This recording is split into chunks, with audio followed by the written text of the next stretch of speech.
no Salmo de número 8. Nós estamos fazendo a exposição dos Salmos de Davi, que são, eu chamo dos tesouros de Davi, pois realmente são salmos preciosos, a palavra do Senhor preciosa, e a gente acha ali gotas de ouro, tesouro escondido e grande bênção para o nosso coração.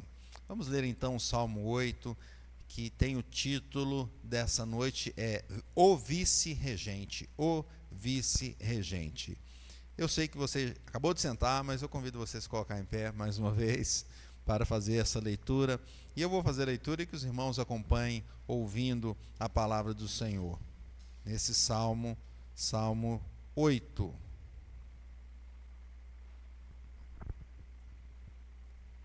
Diz assim: Ó Senhor, Senhor nosso, quão magnífico em toda a terra é o teu nome, pois expuseste nos céus a tua majestade. Da boca de pequeninos e crianças de peito, suscitaste força por causa dos teus adversários, para fazeres emudecer o inimigo e o vingador. Quando contemplo os teus céus, obra dos teus dedos, e a lua e as estrelas que estabeleceste, que é o homem que dele te lembres, e o filho do homem que o visites? Fizeste-o, no entanto, por um pouco menor do que Deus, e de glória e de honra o coroaste. Deste-lhe domínio sobre as obras da tua mão, e sobre os seus pés tudo lhe puseste, ovelhas e bois, todos, e também os animais do campo, as aves do céu, e os peixes do mar, e tudo que percorre as sendas dos mares. Ó Senhor, Senhor nosso, quão magnífico em toda a terra é o teu nome. Louvado seja Deus. Feche teus olhos, vamos orar. Ó Senhor, Senhor nosso, quão magnífico é o teu nome em toda a terra e também aqui, a tua palavra que nos ministra, que fala a nossa vida. Louvado seja o Senhor. Pedimos que abençoe teu servo, para que ele traga a tua mensagem, a tua edificação. Abençoe os irmãos, que os nossos ouvidos estejam atentos, que o Senhor tire de nós toda a falta de atenção e a dispersão, que nós nos concentremos em ouvir a tua voz maravilhosa em nosso coração, em nome de Jesus. Amém. Podemos sentar, meus irmãos? Podemos sentar. Existem vários tipos de música, não é? Vários tipos de música. Tem uns que gostam de uma música mais agitada, outros que gostam de uma música mais lenta, um clássico, um popular. E na música evangélica também tem vários tipos de música, né? Algumas são alegres, outras tristes, outras melancólicas, outras animadoras, inspiradoras, reflexivas, não é? E o título desse salmo nos remete à melodia dos lagares. Veja aí na sua Bíblia, se você tiver a versão, a Ara está assim: ao mestre de canto, segunda melodia, os lagares, salmo de Davi.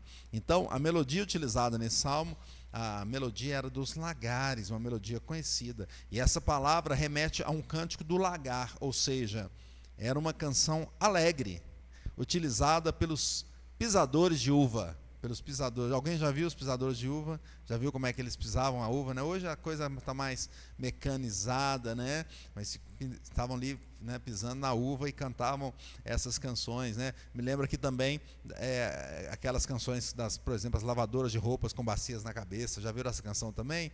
E elas cantavam com bacia na cabeça, iam lavar as roupas, estavam cantando, ou seja, trabalhando e cantando. E aqui também as pessoas pisando no vinho, né, pisando na uva. No sul tem muito isso, né?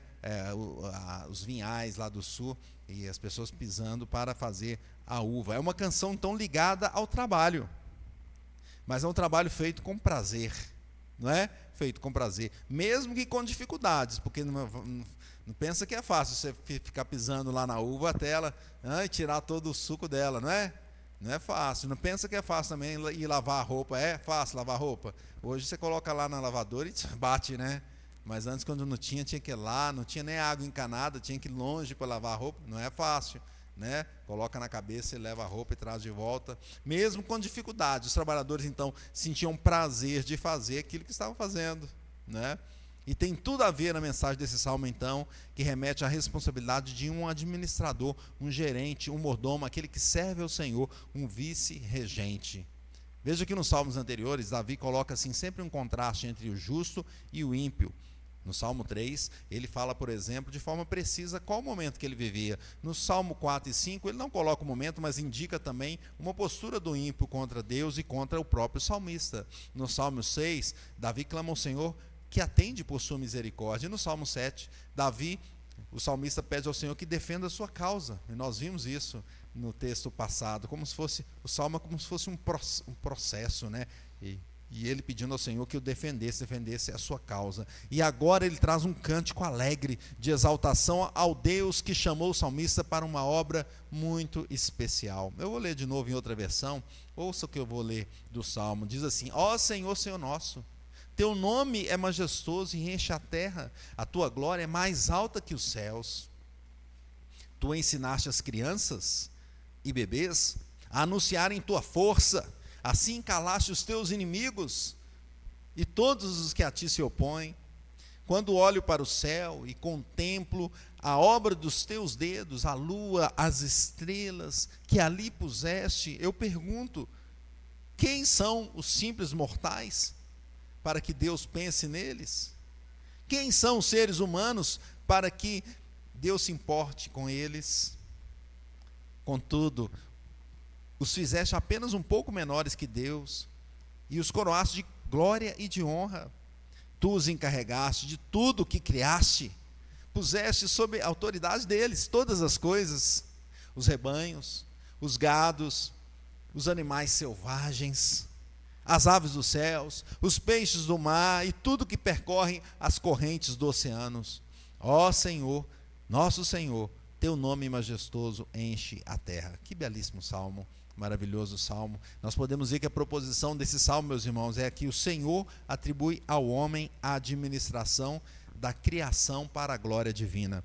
O Senhor atribui ao homem a administração da criação para a glória divina. O salmo inicia e termina exaltando a glória do Senhor, não é isso? A glória de Deus, o nome de Deus. Podemos imaginar as grandezas dos astros, as profundezas da terra, os lugares que nunca nem vimos ainda, nem conhecemos, mas lá está a glória de Deus. Spurgeon fala assim, somos levados a observar que esse salmo é dirigido a Deus, porque ninguém, senão o Senhor, conhece inteiramente a sua própria glória. O coração crente fica encantado com o que vê, mas só Deus conhece todo o detalhe do que ele fez e da própria glória dele, não é? E o Senhor concede ao homem a bênção, esse privilégio de administrar a criação do Senhor, né? E quais são os aspectos dessa administração? Esse salmo então nos traz esse aspecto da administração. E o primeiro aspecto é o seguinte: a atribuição se inicia desde o começo da vida. Leia comigo o versículo 2. Diz assim: da boca de pequeninos e crianças de peito suscitaste força por causa dos teus adversários, para fazeres emudecer o inimigo e o vingador. Percebe aqui que os administradores da terra são escolhidos desde quando? Desde a infância. O Senhor chama, o Senhor tem um plano para seu servo antes mesmo de nascer. Jeremias 1,5 fala assim: antes que eu te formasse no ventre materno, eu te conheci, e antes que saísses da madre, te consagrei, e te constituí profeta às nações. Então Jeremias foi chamado quando? Antes. Deus separou para cada um, meus irmãos, para cada pessoa, Deus separou um serviço na obra dele, nessa terra, desde o ventre.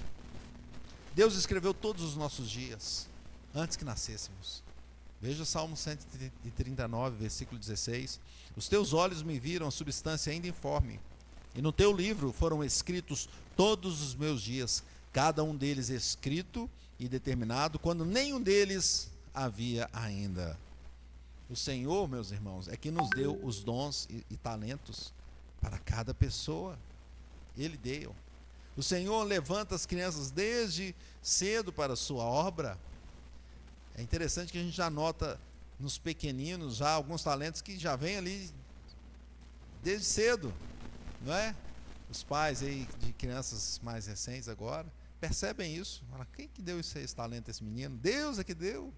A gente percebe que o Senhor é que faz isso, não é? E os judeus, na verdade, eles não davam tanta importância para as crianças, não. Quando a gente vai lá no Novo Testamento, a gente percebe isso. Alguns fariseus até criticaram as crianças quando chegaram perto de Jesus, não é? Olha só, Mateus 21:15. Mas vendo os principais sacerdotes e os escribas, as maravilhas que Jesus fazia, e os meninos clamando, olha o que os meninos clamavam: Hosana ao filho de Davi. Eles indignaram e perguntaram: ouves o que estão dizendo? Respondeu-lhe Jesus: sim, nunca leste, da boca de pequeninos e crianças de peito tiraste perfeito louvor? Olha Jesus ensinando aqui, olha, as crianças estão louvando e perfeito louvor está ali. Em outra situação, Jesus criticou os próprios discípulos que queriam cercar as crianças. Não deixa chegar perto de Jesus, não. Lucas 18:16. Jesus, porém, chamando-os para junto de si, ordenou: deixai vir a mim os pequeninos e não os embaraceis, porque dos tais é o reino de Deus. Dos tais é o reino de Deus. Veja que Samuel foi chamado na infância, não foi? João Batista, ainda no ventre, tremeu em frente de Maria grávida. O ventre da mãe dele tremeu ali quando chegou perto de Jesus, que estava no ventre de Maria, né? Olha só, Lucas 1:41. Ouvindo essa saudação de Maria, a criança lhe estremeceu no ventre. Então Isabel ficou possuída do Espírito Santo. Jesus já se envolvia com os doutores da lei na infância. Lucas 2:46. 3 dias depois o acharam no templo, assentado no meio dos doutores, ouvindo e interrogando-os. Mas também são considerados pequeninos as pessoas fracas diante dos imperadores, dos reis, dos príncipes. Davi foi ungido ainda jovem, pastor, esquecido ali no campo, e foi ungido. Bem-aventurados os humildes de espírito, porque deles é o reino dos céus, diz a palavra do Senhor. Deus enaltece os humildes, irmãos, para envergonhar os soberbos. Olha o que diz Mateus 11:25. Por aquele tempo exclamou Jesus: graças te dou ao Pai, Senhor do céu e da terra, porque ocultaste essas coisas aos sábios instruídos e as revelastes aos pequeninos. Deus fortalece os fracos para destruir os fortes, enriquece o pobre para empobrecer os ricos. O Senhor faz isso para que a sua glória seja estabelecida. Ele fez tanto o pobre quanto o rico, o fraco quanto o forte, o humilde quanto o soberbo. Ele fez todos eles. E o crente, no meio de tudo isso, é chamado então para administrar tudo que vier à sua mão. O Senhor nos chama para sermos administradores. Nós somos chamados e capacitados por Deus, assim como Moisés foi. Eu estou expondo agora lá no Lindéia, Êxodo. Comecei Êxodo, e a gente percebe que Moisés foi chamado e capacitado para libertar aquele povo do Egito, né? Do Egito. Hoje também, meus irmãos, a igreja do Senhor é capacitada para levar o evangelho em toda a terra. Olha o comentário de George Whitefield. Ele é um pouco grande, mas olhe comigo, escute o que diz. Não posso deixar de acrescentar que vários meninos e meninas gostavam muito de sentar-se à minha volta no púlpito, enquanto eu pregava, para poderem me passar os bilhetes das pessoas. Embora fossem frequentemente atingidos por pedras, ovos, sujeira, etc., que eram jogados à minha pessoa, jamais desistiram de me ajudar. Antes, pelo contrário, toda vez que eu era atingido, erguiam os pequeninos olhos lacrimejantes, como que desejando receberem os golpes que eu recebia. Deus fez essas crianças, quando cresceram, grandes e vivos mártires para aquela época. Da boca das crianças e dos que mamam suscita força. Veja como foi importante o ministério das crianças durante a caminhada de George Whitefield, não é? Veja que Deus traz então, Ele que dá o talento, dá a força, Ele que chama, Ele que capacita, Ele que nos faz fortes para o ministério dEle. Mas o segundo ponto, o segundo aspecto aqui, meus irmãos, dessa administração, é o motivo da ordem. motivo da ordem, que não é por mérito humano. Veja comigo, leia comigo versículo 3 e 4. Diz assim, Salmo 8, 3 e 4. Quando contemplo os teus céus, obra dos teus dedos, e a lua e as estrelas que estabeleceste, que é o homem que dele te lembres, e o filho do homem que o visites? Então percebe aqui essa pergunta dele, porque ele está olhando para tudo que Deus criou, a imensidão da criação, que é maravilhosa, não é? Que é gigantesca, não é? Hoje mesmo eu estava comentando com os jovens lá da nossa igreja na sala, a velocidade, por exemplo, só um detalhezinho, não é? A velocidade que a Terra gira em torno de si mesma, não é? Os irmãos sabem, 1.600 km por hora, não é? Que ela está girando em torno de si mesma. É uma coisa absurda, não é? Nem o avião comercial, ele voa a 800, 900 km por hora, então o dobro da velocidade. Aquele avião que atacou o Irã lá, aquele caça, que ficou aquela bomba gigante, ele voa a 1.200 km por hora, 1.100, nem chega a 1.200, 1.100. Então, a Terra gira mais rápido que isso, né? Agora, com qual velocidade que a Terra gira em volta do Sol? Alguém saberia? Né? 300 mil quilômetros por hora, né? 200 e tantos mil quilômetros por hora. Então é uma coisa absurda, não é? Isso é só um detalhezinho da criação de Deus. E aí o salmista olha para isso, olha para o Sol, o tamanho do Sol. Qual é o tamanho do Sol?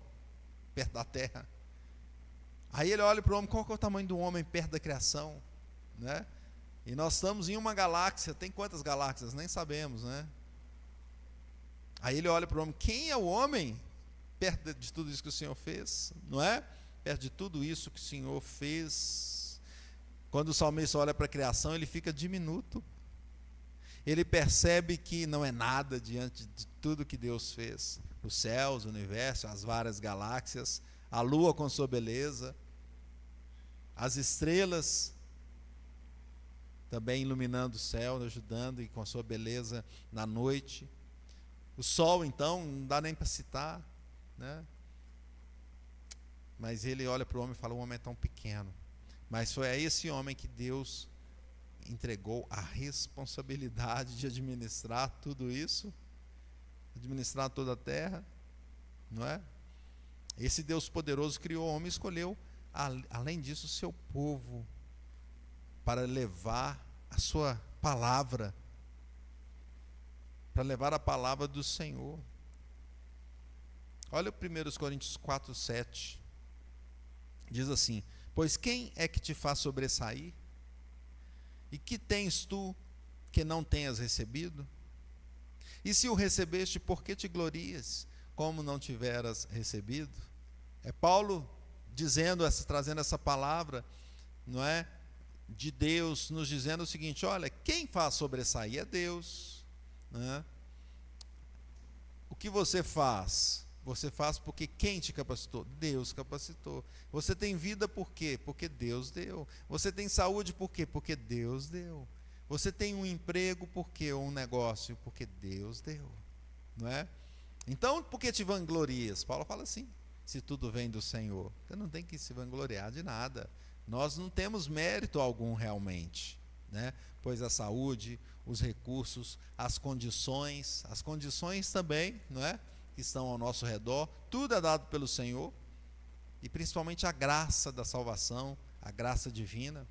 Romanos 5,14 diz assim, entretanto reinou a morte desde Adão até Moisés, mesmo sobre aqueles que não pecaram, à semelhança da transgressão de Adão, o qual prefigurava aquele que havia de vir. Então a morte existe no mundo desde que caiu o mundo, desde que está em queda. Nós não temos mérito nenhum.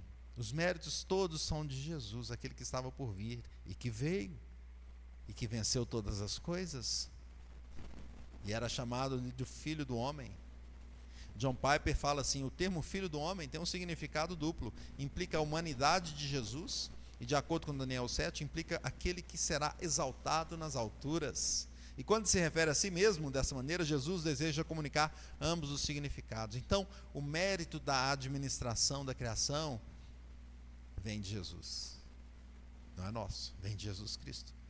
Pois Ele mesmo é que administra de forma perfeita. Ele é que redimiu o homem do pecado e Ele é que capacita a sua igreja para continuar a missão do Evangelho. Não é? Mas o terceiro aspecto que nós vemos aqui, meus irmãos, o terceiro aspecto então é o seguinte: a forma da administração. Como que é a forma dessa administração, desse vice-regente?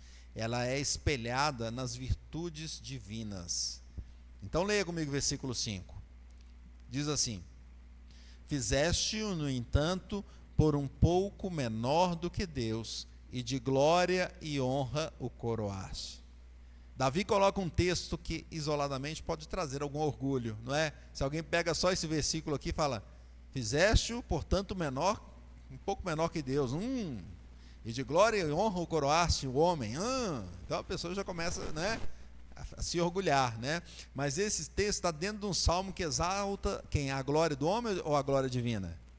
A glória divina. Ele finaliza glorificando o nome de Deus diante da criação, não é? O texto não foi assim? E ele também não começa glorificando a Deus diante de toda a criação. Então a glória e a honra é dada por Deus para que o homem pudesse aplicar a administração no domínio da criação. A glória é do Senhor. O texto nos traz a expressão que o homem foi feito um pouco menor que Elohim, que deuses, né? Que a tradução ARA usa a palavra Deus. Outras versões, como a ARC, usa a tradução como anjos, né?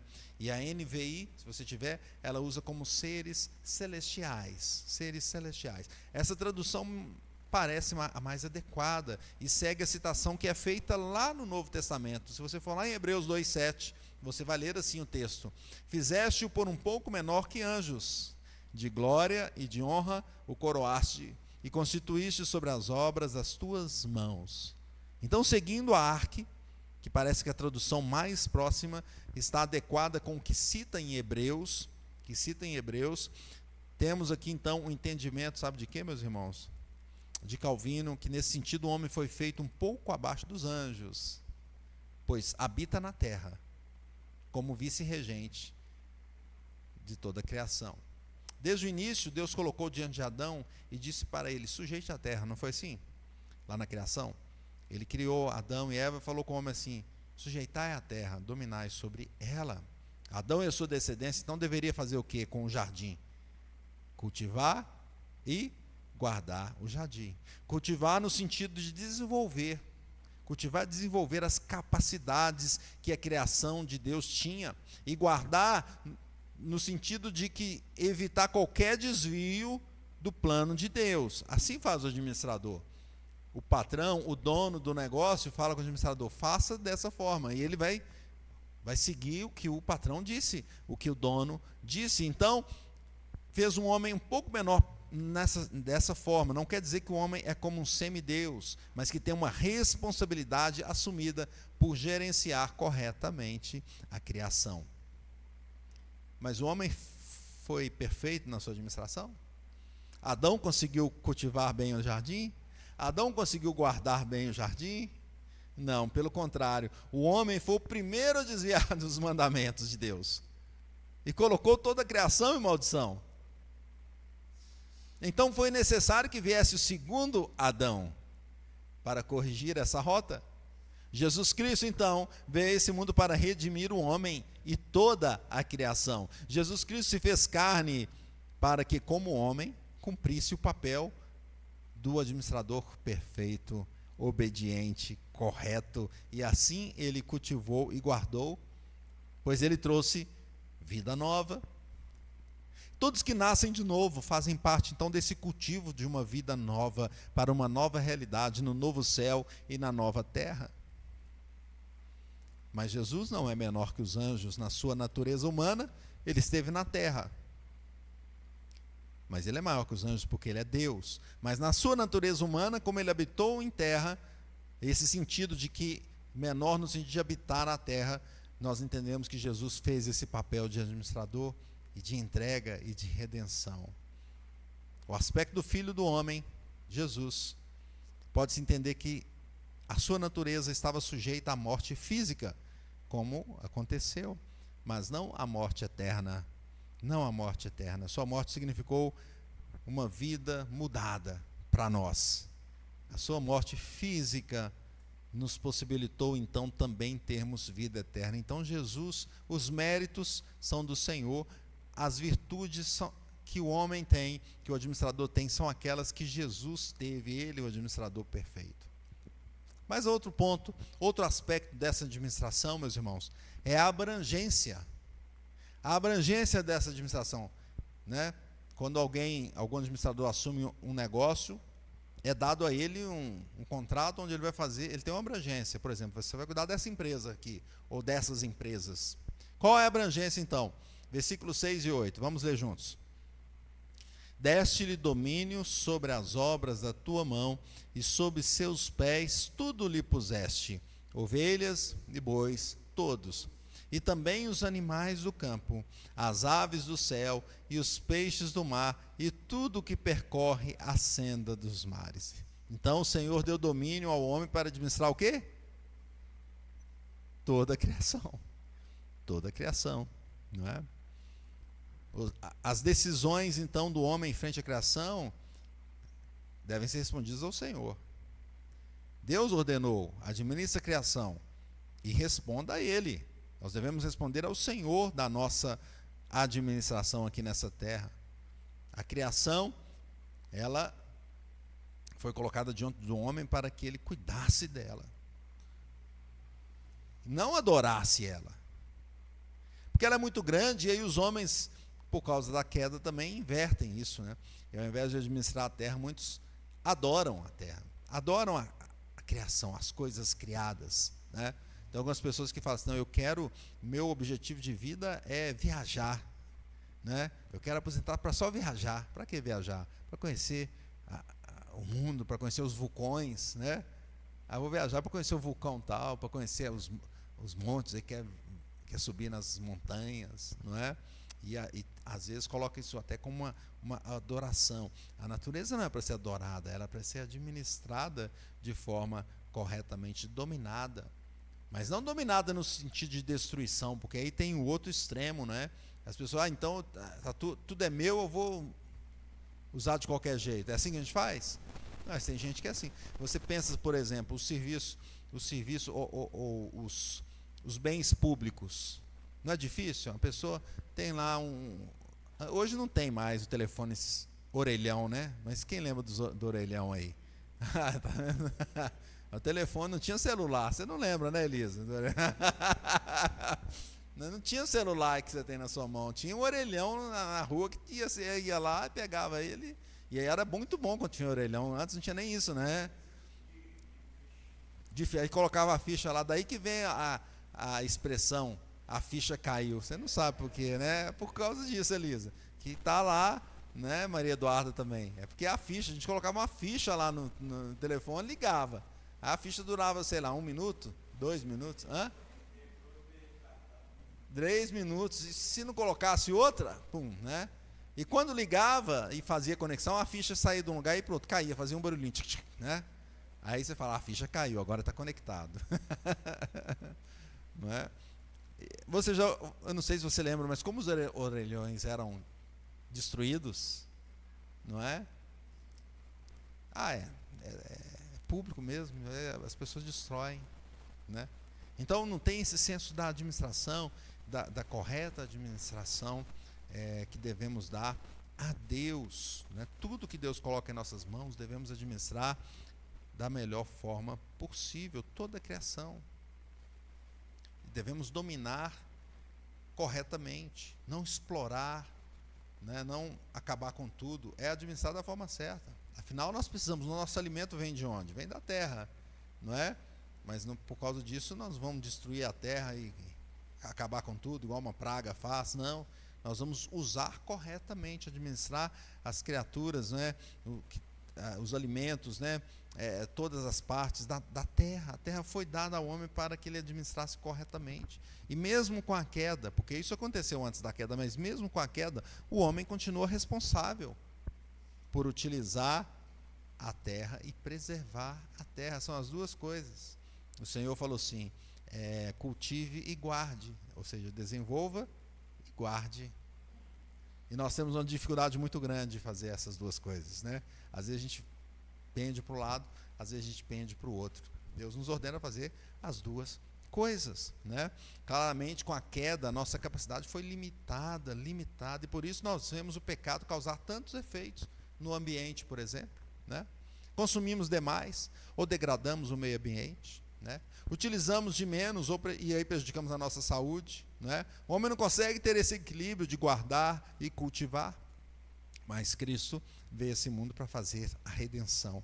E a criação, então, espera nessa manifestação dos filhos de Deus, a sua redenção, a redenção de Jesus Cristo. Então Jesus Cristo veio e fez a redenção e nos dá, meus irmãos, a responsabilidade de administrarmos com a visão de que Ele é o rei e o vice-regente, Ele é o administrador perfeito. Nós fazemos parte dessa administração com Cristo, não é? Ele é o mediador perfeito. 1 Coríntios 15, 27 diz assim: porque todas as coisas sujeitou debaixo dos seus pés. Então, é dos pés de Cristo. Ele que tem autoridade, diz mais, e quando diz que todas as coisas estão sujeitas, certamente exclui aquele que tudo lhe subordinou, exceto o próprio Deus, não é? Então, o Senhor é aquele que reina sobre tudo. E toda a criação está diante dele, não é? É claro que, olhando para o mundo, meus irmãos, nós percebemos que parece que a gente não vai conseguir administrar ele perfeitamente, não é? Até o dia final, e a Bíblia diz isso, que vai ter um momento final, e nós esperamos essa consumação final, porque ali sim vai ter uma mudança completa. Olha esse texto, Hebreus 2:8, todas as coisas sujeitaste debaixo dos seus pés. Ora, desde que ele sujeitou todas as coisas, nada deixou fora do seu domínio. Agora, porém, ainda não vemos todas as coisas a ele sujeitas. Ou seja, nós ainda não percebemos, porque nós vemos o mundo em degradação ainda, sendo destruído, né? Nós não percebemos isso. Vemos, todavia, aquele que por um pouco, tendo sido feito menor que os anjos, Jesus, por causa do sofrimento da morte, foi coroado de glória e honra, para que pela graça de Deus provasse a morte por todo o homem. Então veja que Jesus, no sentido de o texto dizendo que foi menor que os anjos, no sentido que ele assumiu uma forma física, que os anjos não assumem, né? Uma forma encarnada mesmo. O anjo pode talvez aparecer numa forma ou outra, mas não como Jesus fez. E aí Jesus então foi no sofrimento e morreu fisicamente, e com essa morte dele sem pecado, então ele possibilitou que houvesse essa redenção, e ainda deu a mensagem final: vou voltar e vou consumar todas as coisas. Teremos novo céu, nova terra, não é? E Jesus domina sobre tudo isso, Nós somos chamados, então, meus irmãos, vamos dizer assim, em última instância, a fazer a nossa principal administração da terra, que é levar o Evangelho. Porque a única forma dessa terra ser bem administrada é com Jesus. E como nós vamos anunciar isso? Levando a palavra de Deus, levando a palavra do Senhor. Jesus tem domínio sobre a terra, sobre os céus, sobre tudo. Jesus Cristo, Filho do homem, Filho de Deus. Concluindo, meus irmãos, o Senhor ordenou a administração da criação ao homem. Essa administração foi definida desde o ventre. Não é por mérito humano, mas pela graça de Deus. Deve ser administrada conforme as virtudes divinas e inclui toda a criação, todas as esferas da criação. Claro que após a queda, o homem não perdeu a sua responsabilidade, pois o homem foi feito à imagem e semelhança de Deus, mas essa imagem foi manchada pelo pecado, e o homem não consegue exercer essa administração com perfeição. Por isso Jesus Cristo vem, o Filho do homem, o mediador perfeito, o administrador perfeito, e faz a redenção para a glória de Deus. E ele vai redimir toda a criação, vai julgar os responsáveis por desviar a criação do seu propósito. Apenas os que estão em Cristo então serão redimidos. Então, como viveremos? Aplicação para as nossas vidas. Em primeiro lugar, meus irmãos, nós viveremos como bons dispenseiros. O que é o dispenseiro? É o administrador. 1 Coríntios 4:2 diz assim: ora, além disso, o que se requer dos dispenseiros é que cada um deles seja encontrado fiel. O que o Senhor tem colocado em suas mãos para você fazer? Quais as responsabilidades Deus colocou para que você desenvolvesse? Seja eu vou chamar do mundo secular, das coisas do mundo, do dia a dia, ou seja, das coisas de Deus. Qual a responsabilidade que Deus colocou diante de você? Faça isso como um bom administrador, como um bom dispenseiro, servindo uns aos outros, conforme a capacidade que Deus te deu. 1 de Pedro 4,10 diz assim: servir uns aos outros, cada um conforme o dom que recebeu, como bons despenseiros da multiforme graça de Deus. Então, em primeiro lugar, viveremos como bons dispenseiros, bons administradores. Em segundo lugar, viveremos cuidando de todas as esferas das nossas vidas. O que significa isso? Todas as áreas. Tudo que vier às mãos para fazer, façamos conforme as nossas forças. Mas que áreas? Todas. Não existe uma dicotomia. O que é a dicotomia? Eu vou na igreja, eu sou crente. Não, mas quando eu estou no mundo, aí é outra coisa. Já ouviu isso? Quem já ouviu isso aí? Uma vez eu ouvi de um lugar que a gente estava jogando bola, aí estava jogando bola, aí tinha crente lá, aí o cara foi e pegou o outro, pegou forte, chegou firme, né? Cid? Cid entra firme também, né, Cid? Entrou firme, pegando firme, pesado. Aí o cara, o que é isso, cara? Vai machucar, você não é crente, não? Não, crente, eu sou na igreja, aqui nós estamos jogando bola. Não, meus irmãos, todas as esferas, o Salmo está falando, toda a criação, todas as esferas estão diante de Deus. Nós somos chamados para administrar da melhor forma, não é? Nos negócios, os negócios que nós temos, nos empreendimentos, devemos fazer isso da melhor forma possível, para a glória de Deus e para a nossa bênção. Os nossos ministérios, na igreja, devemos fazer da melhor forma. Da nossa família, devemos cuidar da nossa família. Às vezes cuidamos mais de fora do que da nossa família. Devemos cuidar da nossa família. Devemos cuidar, meus irmãos, da nossa alma. Da nossa alma. Essa semana eu estava refletindo em alguns prejuízos que, por exemplo, a mídia e o celular trazem, né? Tiram a nossa atenção, tiram a nossa capacidade de raciocínio, né? Nos mostra só o que a gente quer ver. Então a gente vai perdendo muitas qualidades psicológicas com o uso contínuo do celular, mas a gente gosta de usar, né? Ao passo que a palavra de Deus nos edifica, nos faz crescer espiritualmente, psicologicamente, mas a gente não a busca como deveria. Irmãos, nós devemos cuidar da nossa alma, né? Devemos cuidar de todas as áreas da nossa vida, nenhuma pode escapar. Devemos cuidar da nossa saúde, não devemos? Devemos. Às vezes, Deus fez tudo e falou que pode comer tudo, não vou comer à vontade. Não, você tem que cuidar da saúde. Não pode ser um glutão, você tem que comer de forma adequada, né? Ou então a pessoa, não, eu quero emagrecer, quero ficar... Aí não come de forma adequada, fica doente. Não pode. Nós temos que cuidar de tudo, meus irmãos. Efésios 1:22, e pôs todas as coisas debaixo dos pés, e para ser o cabeça sobre todas as coisas, o deu à igreja, o qual é o seu corpo, a plenitude daquele que tudo enche em todas as coisas, principalmente, meus irmãos, a esfera da vida eterna. Como? Com a palavra de Deus. Paulo está dizendo aqui em Efésios que Jesus deu à igreja a responsabilidade, a autoridade sobre todas as coisas. Pensou nisso? O que nós temos feito como igreja, como administradores do Senhor? Devemos cuidar das esferas, de todas elas, mas principalmente na vida espiritual, pois a igreja mantém a obra de Cristo nesse mundo, e nós somos o sal da terra. E se faltar o sal, o que vai acontecer? Essa ilustração foi dada por Jesus quando não havia geladeira, não é?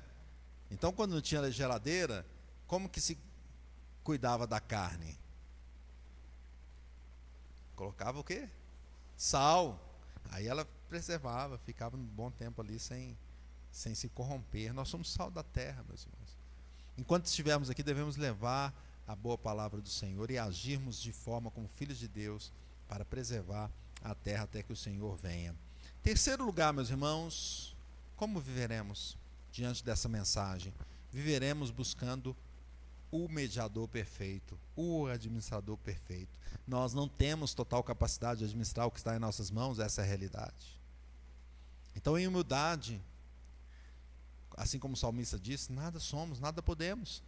Vamos buscar aquele que pode, vamos cuidar de estar perto de Cristo. Ele sim faz tudo de forma perfeita. Busquemos a Ele louvando, busquemos a Ele dizendo quão magnífico o Senhor em toda a terra é o seu nome, cantando a Ele. A música enquanto se trabalha na vinha, não é isso? Enquanto nós estamos trabalhando, nós cantamos. Minha mãe um dia desse falou que estava em casa, e ela de vez em quando gosta de cantar, né? Eu me lembro quando eu morava ainda com meus pais, e eu via sempre minha mãe cantando, não é? E ela disse que uma senhora que estava trabalhando com ela lá, e ajudando lá em casa, limpando, e passou um tempo, ela disse para minha mãe que voltou para a igreja. Não, eu estou tão feliz. O que foi? Estou feliz, eu voltei para a igreja. Ah, mas sabia, você voltou? Voltei. Mas o que foi que aconteceu? Ela falou, eu estava aqui trabalhando e ouvi a senhora cantando, né? E aquela música falou meu coração. E eu falei, eu tenho que voltar para Jesus, né? Enquanto trabalhamos, façamos com os louvores nos lábios, louvando ao Senhor da nossa vida, da nossa alma. Ao recolher os frutos, os trabalhadores cantam com alegria e regozijo por ter o resultado final do trabalho em suas mãos. Os crentes cantarão de júbilo no último dia, quando o fruto final da obra de Cristo vai se consumar para a eternidade. Todo crente se regozijará com o Senhor eternamente. Aleluia.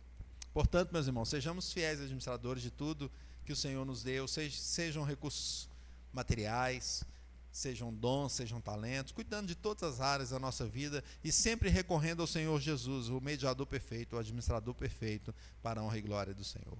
Que Deus abençoe. Vamos orar, feche teus olhos. Santo Deus, aplica em nosso coração essa palavra, Senhor. Tenha misericórdia de nós.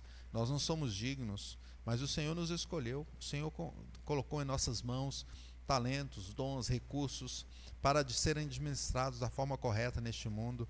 Nos abençoe, Pai, a começar da nossa própria vida, que nós tenhamos uma vida equilibrada na Tua presença, uma vida que Te busque, uma vida, Senhor, que Te sirva nessa terra. E todos os recursos que o Senhor colocou em nossas mãos, que sejam usados para a Tua glória e honra. Clamamos ao Senhor em nome de Jesus. Amém. Amém. Meus irmãos, vamos preparar para a nossa ceia, para a participação da ceia. E eu queria que os irmãos abrissem no texto que está em Mateus, capítulo 26. Nós vamos ler esse texto, capítulo 26. Mateus, capítulo 26. Eu vou me dirigir para a mesa, para a gente fazer esse momento.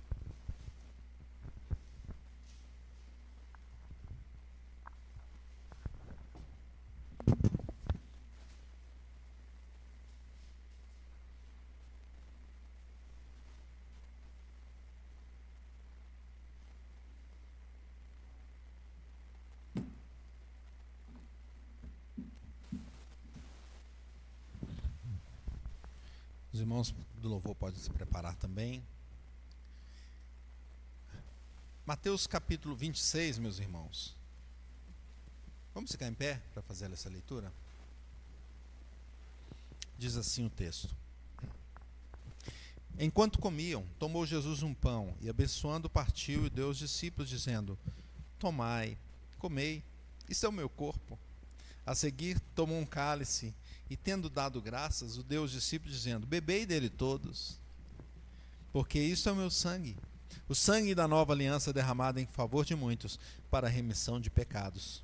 E digo-vos que desta hora em diante não beberei daquele fruto da videira, até aquele dia em que o hei de beber novo convosco no reino de meu Pai. Podemos sentar? Vejam que Jesus Cristo, o administrador perfeito, o mediador perfeito, para fazer essa redenção, para trazer de volta a possibilidade de cuidarmos de tudo que o Senhor colocou. Como que Ele faz essa administração, meus irmãos? Ele mesmo entra na criação. Você já pensou nisso? Podem sentar, meus irmãos, por um período. Já pensou nisso? Já pensou que Jesus entrou na criação? E que humilhação que é essa, né? Não dá nem para a gente comparar, mas imagina assim, é você entrar no corpo de um animalzinho pequeno, sei lá, de um inseto, né? Você já se imaginou assim? Não seria uma coisa ridícula, não é? É muito maior o que aconteceu. Jesus faz isso para quê? Para trazer uma administração perfeita, correta. E ele faz isso como? Entregando a sua própria vida. Ele se entrega por nós. O Senhor Jesus faz isso. E meus irmãos, ele deixa esse momento da ceia, essa ordenança da ceia, como um momento de lembrarmos do que ele fez. De lembrarmos do que ele fez. E ele deixou esses dois elementos, o pão e o vinho. O pão que representa o corpo de Cristo entregue por nós. E o vinho que representa o sangue de Jesus vertido por nós. Ele se entregou naquela cruz para fazer a redenção e fazer a administração correta. E quando fazemos isso, então, nós estamos conectados com o Senhor Jesus e estamos dizendo para o mundo que nós cremos no Senhor Deus, a nossa vida, e confessando que Ele é o nosso Senhor. Vamos então participar do primeiro elemento da ceia, o pão, que representa o sangue de Jesus, o corpo de Cristo partido por nós ali naquela cruz do Calvário. E nós vamos ter a distribuição, nosso irmão, presbítero em disponibilidade, Sidney, vai fazer, e todos que estão em comunhão, plena comunhão com a igreja, qualquer igreja evangélica, pode ficar em pé e vamos participar desse momento da ceia, enquanto nós cantamos um belo hino para a glória de Deus.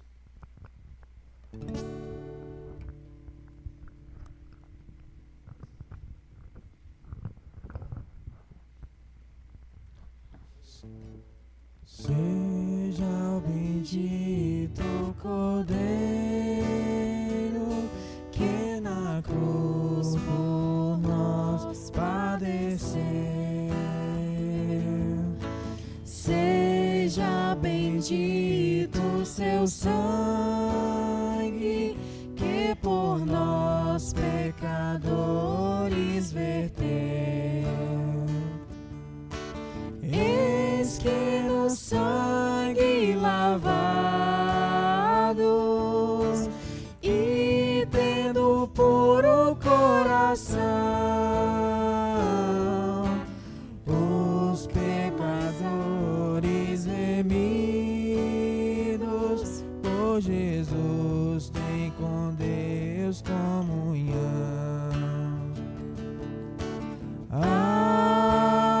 Alvo mais que a neve, alvo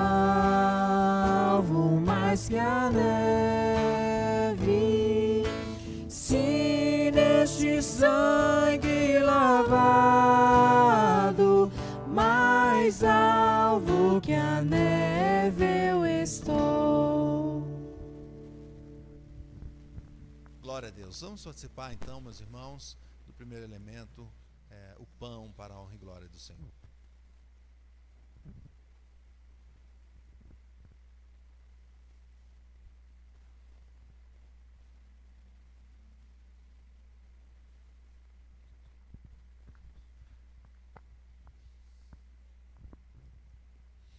Glória a Deus, louvado seja o Senhor. A seguir tomou um cálice, tendo dado graças, o deu aos discípulos, dizendo: bebei dele todos, porque isso é o meu sangue, o sangue da nova aliança, derramado em favor de muitos para a remissão de pecados. Glória seja dada a Deus. Nada podemos fazer para redimir os nossos pecados por nós mesmos. Os nossos erros, eles nos levam para a morte. Não temos mérito nenhum, mas Jesus Cristo, então, se entrega por nós, para que fôssemos purificados, redimidos dos nossos pecados, mudados. Não carregamos a culpa, porque o Senhor levou sobre si todas as dores, toda a culpa foi lançada ali nele. Mas não quer dizer que nós vivamos agora, então, já que Jesus levou tudo, eu posso viver minha vida do jeito que eu quiser. Não. Porque aquele que tem um coração transformado pelo Senhor, ele quer se aproximar mais e mais do Senhor a cada dia, né? A cada dia, para estar com Ele, participando dessa ceia no reino de meu Pai. Como ele diz aqui, digo-vos dessa hora em diante, não beberei deste fruto da videira até aquele dia que eu hei de beber novo convosco no reino de meu Pai. Então percebe, quem vai fazer essa ceia no final? Jesus. Estaremos com Ele para a honra e glória do Senhor.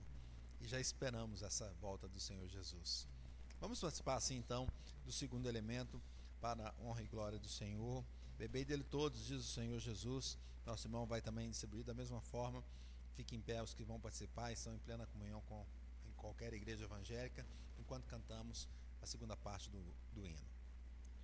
Quão espinhosa coroa que Jesus por nós suportou.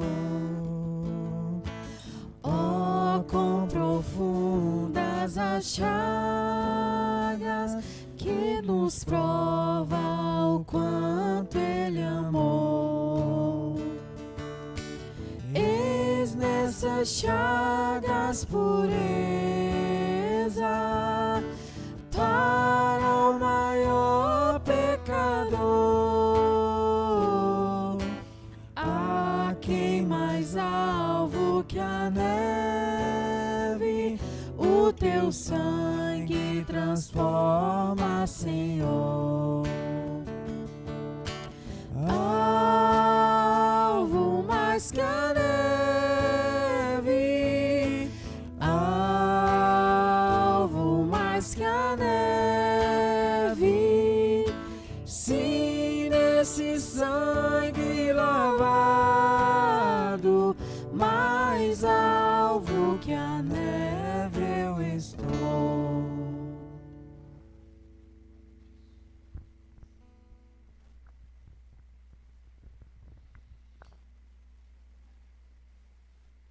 Glória ao Senhor, por causa do sangue de Jesus, podemos dizer que somos mais alvo que a neve. Mas como somos?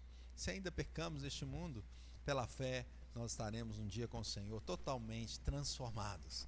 Estamos no processo de santificação, mas no dia final o Senhor vai nos mudar completamente e nunca mais seremos afetados pelo pecado. Louvado seja Deus.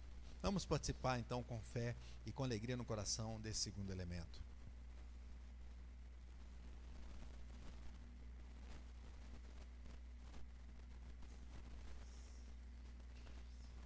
Glória a Deus, maravilhoso Senhor Jesus.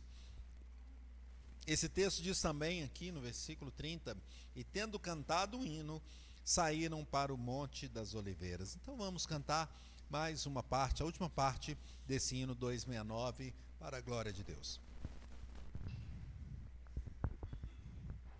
Se as faltas nós confessarmos e seguirmos na tua luz, tu não somente perdoas,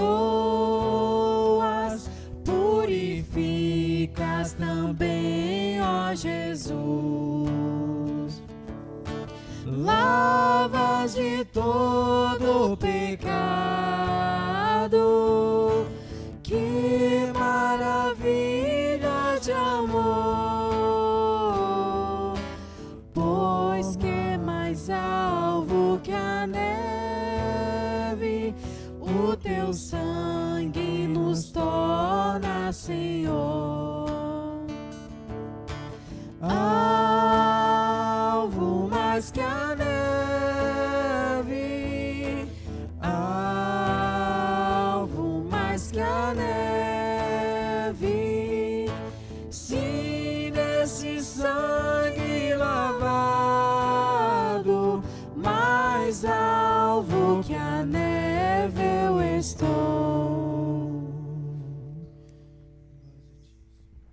Glória a Deus, maravilha. Bênção do Senhor essa noite. Que Deus abençoe grandemente a sua vida nessa semana e que seu coração esteja próximo do Senhor. Que você administre tudo que o Senhor colocou em suas mãos para a honra e glória dele. Vamos fazer a oração final e a bênção do Senhor. Levante sua mão para os céus, receba a bênção e a oração. Senhor Deus, nós te agradecemos. A bênção do Senhor que esteve conosco. Nós não somos dignos, mas a tua graça nos alcançou. E o Senhor está aqui neste lugar, o Senhor nos acompanha a cada momento das nossas vidas, o Senhor nos capacita, nos dá dons, talentos, recursos. O Senhor nos abençoe a usar tudo isso, Senhor, sempre para a tua glória, para a tua honra, e que o teu nome seja exaltado, e que nós sejamos servos do Senhor, servos fiéis do Senhor aqui nessa terra. Leva-nos em paz para a nossa casa, nos dê uma semana abençoada na tua presença, e que o teu nome e que o teu Espírito Santo nos acompanhe em todos os momentos. Nós oramos assim em nome de Jesus. Amém. Recebamos a bênção, meus irmãos.